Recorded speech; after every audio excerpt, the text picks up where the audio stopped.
Le présent atelier vise à sensibiliser les acteurs que sont les forces de sécurité, non seulement sur les conséquences du racket sur l'économie nationale et l'image du pays, mais aussi sur les risques et sanctions qu'elles encourent en s'adonnant à de telles pratiques. Ce qui est frappant, c'est qu'on voit, ce qui touche les gens, c'est le racket dans la rue. Je vous engage à monter au créneau pour que nous puissions éradiquer le racket.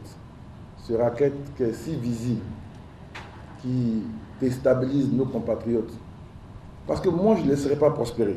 La Banque mondiale et l'Association pour la promotion des exportateurs de Côte d'Ivoire, APEXI, à travers la mise en œuvre du projet d'appui à la revitalisation et à la gouvernance des petites et moyennes entreprises, s'engagent à aider le gouvernement ivoirien à éradiquer ce phénomène.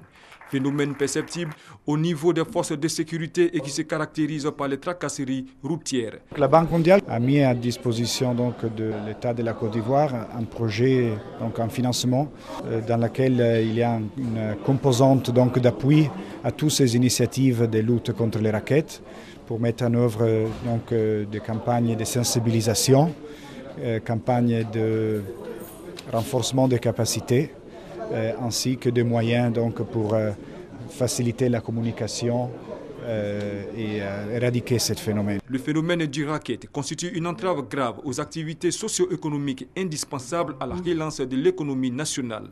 Ces conséquences se chiffrent à plusieurs centaines de milliards de francs CFA par an, selon une étude menée par la Banque mondiale en 2010.